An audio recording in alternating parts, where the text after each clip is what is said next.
Here's an important money question. Is homeownership the best path to wealth?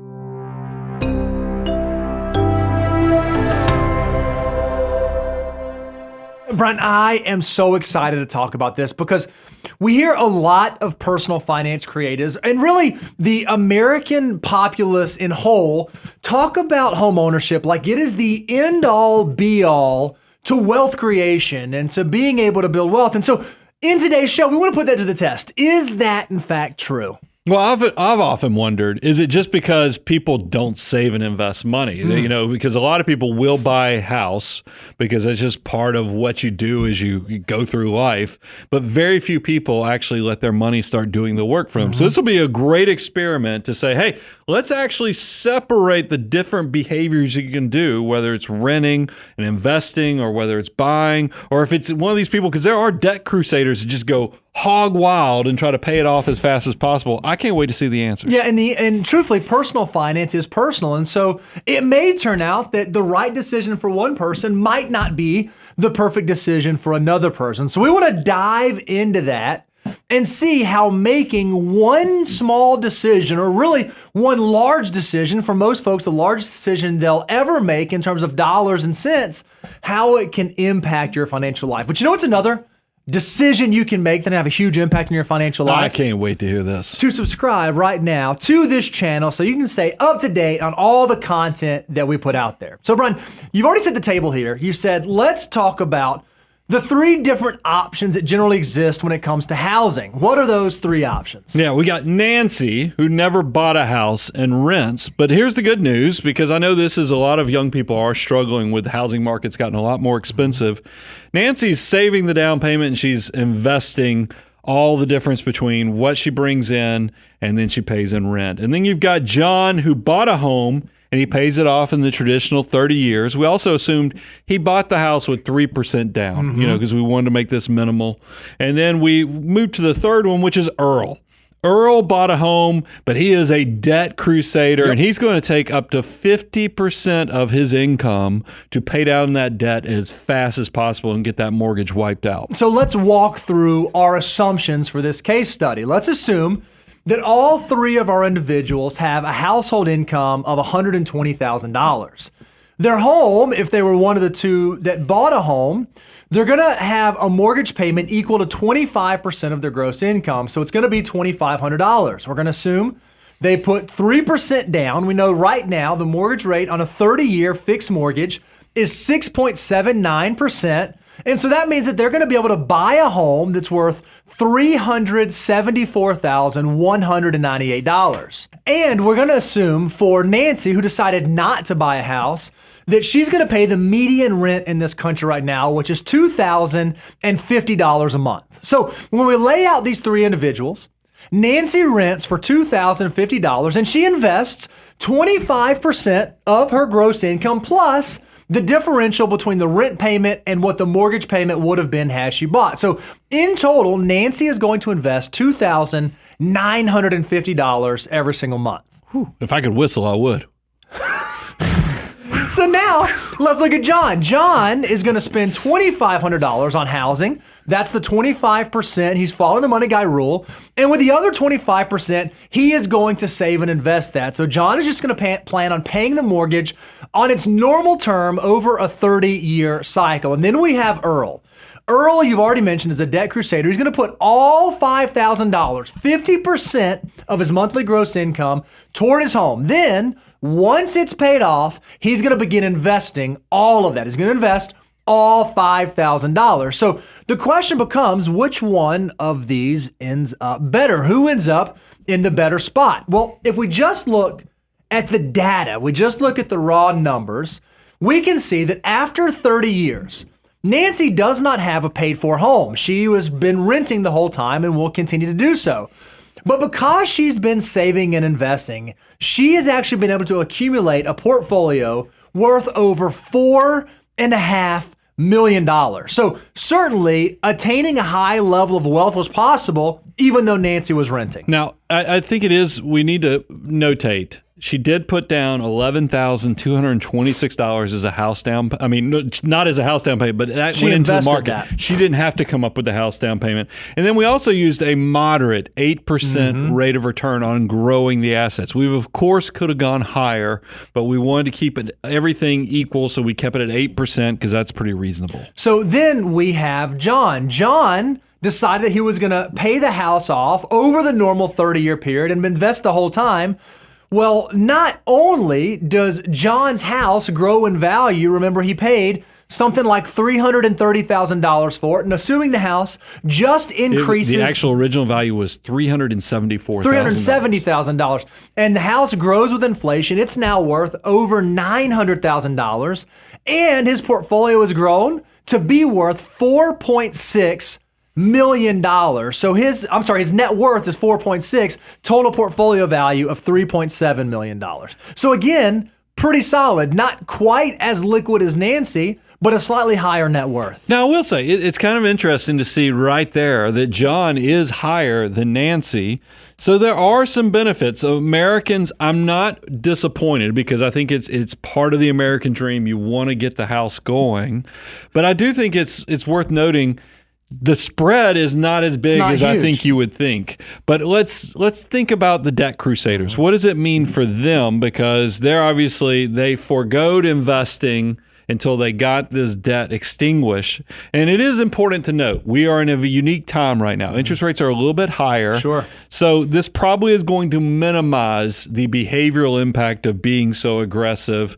Whereas if this was lower interest rate, there might be a different answer. Yeah, so when we look at Earl, what we can see is his house grew at the same rate as John. So at the end of the 30 years, his house is also worth over $900,000. But because he did not begin investing as early as John, because he didn't have that time, his portfolio only grows to about $3.5 million. Now again, when we look at the total net worth, he still comes in second with a net worth of $4.5 million. What I think is wonderful about this illustration is that all three of these individuals, because they were disciplined and because they were dedicated to saving and investing over the long term, I would argue all three of them were likely able to reach financial independence, whether they bought a house, did not buy a house, or how they prioritized paying off the debt. In my opinion, this is really an example of how behavior over a long period of time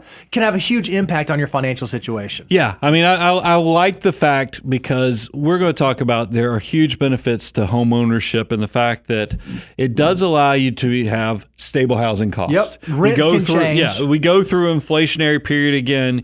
You kind of like it when you have a house because nobody's raising your rent on that. There's also some tax benefits. You get to deduct the mortgage interest. You got property taxes that are deductible. And then, of course, you get the capital gains exclusion for $250,000 for an individual, $500,000 for a married couple. That's big to get out of taxes completely on the appreciation of what could happen in the house. And then the third one, this is not necessarily a financial thing, but it is nice to take out the transient part of life where you're moving around all over the place, especially if you're raising a family. You can grow roots, you can settle down, your kids can make neighborhood friends. There are a lot of, those aren't necessarily financial, but those are definitely benefits for having a house. Now look, in reality, we recognize that this case study is super simplified. It's not as easy as just looking at the hard numbers here, thinking about the tax benefits. We think that home ownership can be a wonderful wealth building opportunity, but personal finance is personal. And so before you jump into home ownership and before you decide, is this part of your financial journey or should this be part of your financial journey, we want to walk you through some key factors that you ought to think about to determine, does this make sense for me? And one of the very first factors, and this is probably not going to come as a surprise, especially in today's day and age, is where you live. Yeah, I was kind of shocked as we were meeting as a content team, and when Megan showed me the contrast between the two cities we chose, it is shocking. And I feel for you people who live in a high cost of living area, is because the median housing pricing in some of these cities it's just jaw dropping. And, the easiest example I can think of is we looked at Los Angeles. If you think about Los Angeles, the median home price there is about $1.2 million. Well, the median rent to be able to rent a place in Los Angeles is only about $2,800. So there's a wide differential between these two. Yeah. If you think about buying a home in LA, when you factor in the down payment of 3% plus the closing costs, you're going to have to spend $84,000 of initial costs. And then over the life of paying the mortgage, you're going to spend another $3,200,000. Well, at the end of that, you are going to have equity built up in the home and the home value will have increased. But even when you back out the home value, it takes about 24 years before it was more advantageous to buy in LA than it would have been to rent from in LA if you're only measuring it in terms of capital outflow. So if you live in a high cost of living area like that, it makes a lot of sense likely to continue to rent over buying. So we wanted to compare that. So that way when people look at this, it is obviously where you live matters. And that's why we wanted to focus on this key point of the first factor is where you live. But we want to contrast it with where we're from. Sure. We're both from Metro Atlanta. Yep. We're from the South Side. And look at this. The median home price is $369,000. Median rent is $1,875. It creates a different scenario. Yeah, when you think about buying a home in Metro Atlanta, again, if you factor in down payment plus the closing costs, you'll have a total buy-in of about $22,000. And then over the course of the break-in period, while you're making your mortgage payment, you'll pay in $445,000, but you will have built equity in the home of about $182,000. So when you track the math in Metro Atlanta, if you can buy a home and you can live in the home for at least 11 years, it's likely that you will have come out better owning the home than renting. So when you think about where you're choosing to live and whether or not you're going to buy a house in that geography, it really depends on how high the cost of living in that specific area is. By the way, if you want to know one of the things we did to kind of help us with this calculation, the New York Times has this calculator where you can compare ownership versus renting. And that's one of the things we use to kind of power this analysis. And it was very helpful. So you too can go out there and play around with that yourself. Now, number two, here's the second factor is what you can afford. Yeah, so you may determine, okay, well, I'm in an area and home ownership in this area makes sense. Then you have to figure out, are there actually homes here that I can afford? And if you followed our content for any amount of time, you know, we have a few rules of thumb. And one of our rules of thumb is that when it comes to buying a house, you want your monthly housing costs to not exceed 25% of your monthly gross income. So if you even decide that this is a place where I should live, then you have to factor in, can I afford to do it? We have a great tool that can help you do that. If you go to moneyguide.com/resources, we have a home affordability calculator that will actually walk you through. You input the variables, you input your data, and it will show you how much can I afford based on my income, based on my interest rate, based on the term of loan I'm going to go with to determine are there homes in my area that would satisfy the affordability. Yeah, and we wanted to make sure if you were asking yourself, when they talk about 25%, what does that include? We're talking about principal, we're talking about interest, we're talking about the taxes, and of course the insurance. But there's a lot more that goes into housing, but we wanted to kind of show you, we know it's a unique time to be buying houses right now, so we want to give you the definition of what 25% was, but especially since rates have changed so much. We have come, look, you guys know this because the majority of Americans still have mortgages that are less than 4.5%. But here we are in a market now where rates are greater than 6.5%. Mortgage interest rates impact your payment significantly. Yeah, it's wild when you think about, for the same priced house, if you were going to buy a $400,000 home, what that looks like from an affordability standpoint varies wildly based on the interest rate. If we had a 3% interest rate, like what we saw a number of years ago, and you were, again, going to follow the money guy rules, and you were going to put 5% down, and you were going to make sure that you're tracking, your monthly payment with a 3% interest rate is going to be a little under $1,700 a month. Well, the income that you would need to have as a household to be able to afford that home would be about $81,000. If interest rates were 5.5%, now your mortgage goes from $1,700 a month to almost $2,300 a month. That means, again, to stay inside the money guy rules, you would need a household income of about $109,000 to make sure you're staying inside the affordability range. And then if interest rates are closer to where they are now, 7%, it's likely that your monthly mortgage payment is going to be almost $2,700 a month. That means that the income that you would need at those interest rates to buy the same size house, the same priced house, a $400,000 house, is going to be nearly $130,000 a year. So interest rates can have a huge impact on your decision to buy and whether or not a home makes sense in your situation. What I'm amazed by, Bo, is how fast this is all moving. I mean, you would think that, okay, when these guys talk about 3% rates, I remember that was probably like pandemic and before, but we have a great slide showing you this is in flux right now. We did from November of 2023 to now November of 2024. That's just 1 year. And look at the spread here. I mean, this is significant. We've got on the 30-year mortgage as high as 7.5%, but there were periods, and look, I know that maybe because we're only looking at this on a weekly basis, there was a day or so where rates did go on a 30-year below 6%. So we've seen massive fluctuations in just the 12-month period, and hopefully that's going to settle down at some point. But don't mishear us. Look, we understand that housing is difficult and it's a hard decision. And we're throwing these rules out there and we're giving you these parameters and these guardrails because we want you to stay inside of them.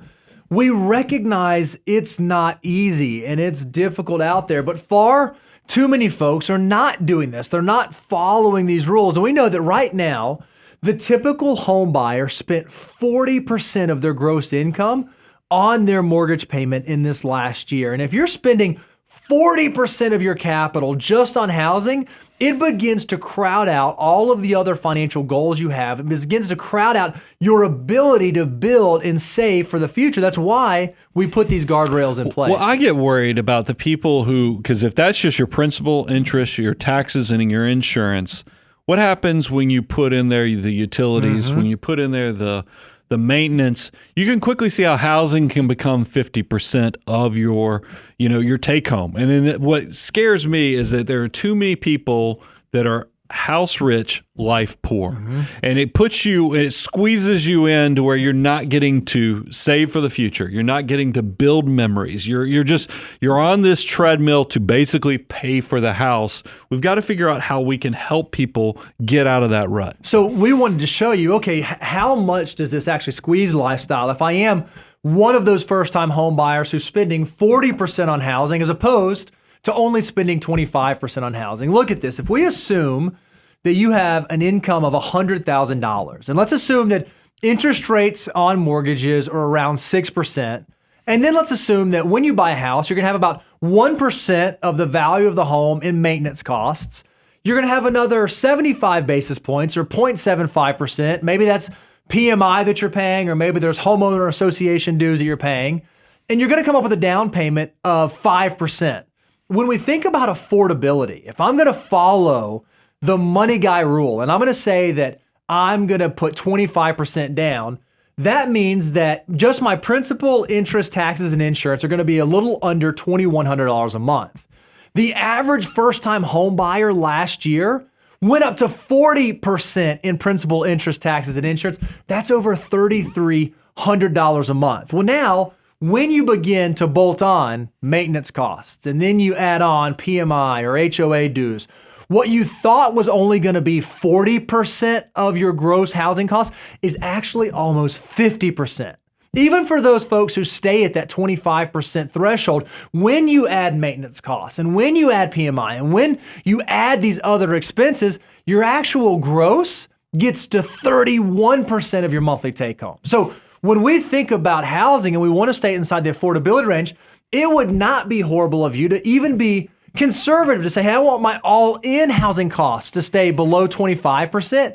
If that were your goal, then when you just think about principal, interest, taxes, and insurance, if you could even get closer to the 20% threshold, you're just going to set your future self up for success to actually be able to save and build for the future.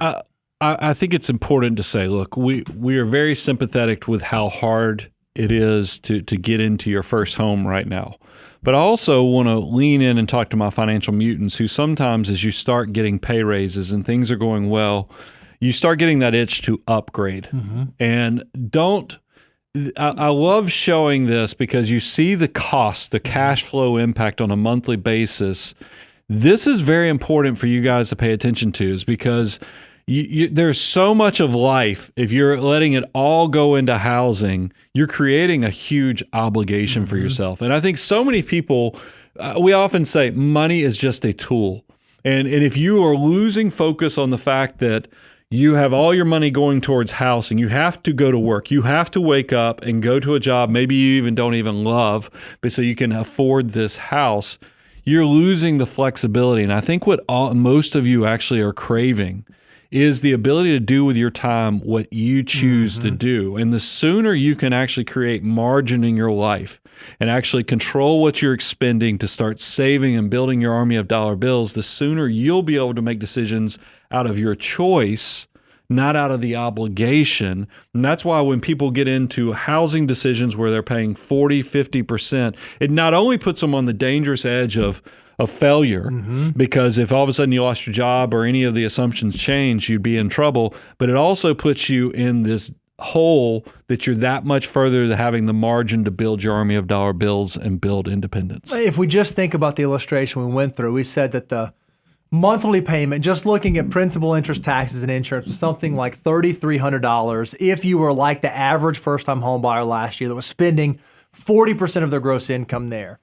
If you could figure out how to, maybe you buy the more reasonable home. You're not buying the $512,000 home. You're buying the $260,000 home. That frees up about $1,500 a month in your budget. Well, that $1,500 a month can go towards retirement contributions, go towards groceries, go towards creating memories, go towards saving for the kids, go towards all of the other things in life that you want to fund. We don't come up with the money guy rules as a means of putting a restriction or a collar around the things that you're doing.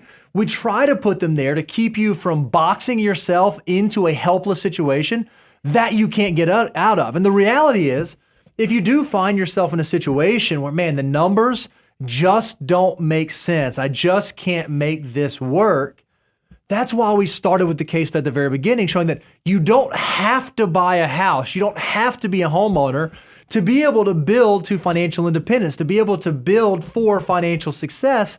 There's nothing wrong with renting, even if renting might be what you're just doing for this specific and particular season of your life. Yeah, I think the bigger thing, and it's what I was alluding to, is what are you doing to watch the cost of housing versus everything else in your life? And do you have enough margin to where you can own your life that much sooner? You know, we did something key. When we did that first analysis at the beginning, we gave everybody the benefit of the doubt that they were actually optimizing their decision, meaning that they were, if you're renting, then you were saving the part that was not going towards buying a house. You were investing that for the future. If you were buying a home, you still were investing for the future, even outside of the house, even for the debt crusader.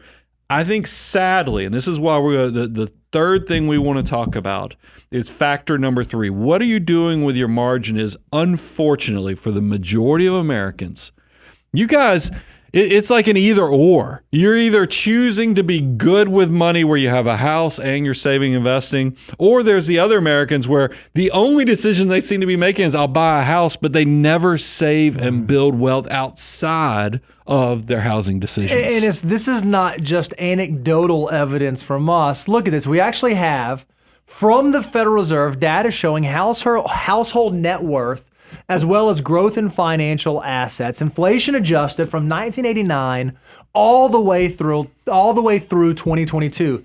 And what's really, really interesting is when you look at financial assets, these are checking accounts and savings accounts and 401ks and Roth IRAs. Those types of accounts aren't really increasing. So when we see individuals' net worths increasing, it's not because of the liquid assets in their balance sheet. What it actually is, the net worth that's actually increasing is just because of the housing decision they've made, because their house has increased. So even for folks that are able to make the decision and get into a home that they can afford, they're not actually taking that margin and applying it towards building for a great, big, beautiful tomorrow. And what's amazing is it doesn't take a lot. A little bit can go a long way if you can just give it enough time to let it happen. Yeah, I mean, it really does make me sad when I see all those, big announcements where they say how much people's net worths have gone up, and I always, the cynic in me is like, take out housing to see how much has happened, and you'll see there's not. So we actually wanted to go a step further. We said, okay, look, if the typical person is doing 40%, and we're saying it ought to be 25%, that $1,500 a month, that margin, and we said, but maybe that's too aggressive. If you said, hey, $1,500 is too much money, let's just take half of that. Let's do $765 a month, because remember, small incremental decisions really do have huge impacts in your future life. We said, let's take $765 a month. What does that look like in 10 years? What does that look like in 20 years? What does that look like in 30 years? And you guys are going to see the results of those small decisions. Just that one small decision. Again, this is assuming you can earn 8% on average. After 10 years, just saving that $765 a month would turn into $142,000. By the time you make it to 20 years, it's turned into $454,000. And by the time you make it all the way through a 30-year full mortgage life cycle, instead of buying that more expensive home that likely is only going to increase at the rate of inflation over the long term, that small incremental decision to save that margin and build for the future could be worth $1.1 million by the time you have that mortgage paid off. What I love is this illustration is it also shows that letting your army of dollar bills grow upon themselves is the compounding effect. Mm-hmm. It doesn't grow linearly. It grows in a compounding way. And that's why this really is a 7-figure decision if you can, because you can't eat your house. Mm-hmm. I mean, in retirement, unless you sell the house and you're moving to a lower cost of living area and you're going to use the equity for retirement, you're going to need some assets outside of living in that house. So that's why this is so important for us. And let's focus on the path to wealth. After going through these illustrations and working on this, what were the key observations we kind of figured out? Yeah, is home ownership the best path to wealth? Well, maybe. It depends. You want to make sure that you're in an area where buying is actually worth the investment, that it actually makes sense to buy over rent. And if you make that decision, you want to make sure that you're in the home long enough to justify the decision. You also want to know, what can I actually afford and how do I build a budget that sustains that? I don't want my eyes to be bigger than my wallet, and I get myself in a situation where my housing decision crowds out all of the other financial goals that I want to fund. And I have to make sure that while I'm making those decisions, I'm not just banking on the house to be my piggy bank. I'm also putting money to work outside of the home so that when I get to financial independence, when I get to retirement, I've actually done the hard work of letting my army of dollar bills work for me. Yeah, this is one of those, I always tell people, when you start the house shopping endeavor, it's exciting. But you have to be careful. Don't skip out on doing your homework of actually figuring out what you can afford, what is your cash flow, what are your obligations, and don't assume that the real estate agent or the mortgage broker is going to be looking out for your retirement, mm-hmm. all your things, because they might give you a number that is 40 to 50% of your income, and just because they can get you approved at that does not necessarily mean you can afford that. That's right. And I think that, and also for all of you who are feeling scared or you're feeling behind because you want this American dream, but it feels like it's running from you because housing prices have gone up, we've come through this inflationary period, I do want you guys take a deep breath, realize we had a huge rate of return on real estate that happened at the beginning of the 2020s mm-hmm. with this inflationary period. And I think that, yes, housing will continue to go up, but I don't think it's going to run from you as fast as maybe it does. So don't let that recency bias make you feel like, hey, I have to go make a desperate bad decision, when you really need to be thinking about this more from a holistic, what does your whole financial life look like? Are you thinking about retirement? Are you thinking about housing? Are you thinking about how all these things work? There's a reason we have the financial order of operations, so you can take the emotion out of things and actually have a 9-step system to navigate this well. Making the right decision at the wrong time can often be just as bad as making the wrong decision altogether. That's why we put together tools like our house buying checklist and have the home buying calculator so that if home buying is part of your financial journey, you can make sure that you do it the financial mutant way. I hope everybody takes away that this was not an either or decision on housing versus investing. It's really a both, because your money should work harder than you do. I'm your host, Brian Preston, Mr. Bo Hansen, Money Guy Team, out.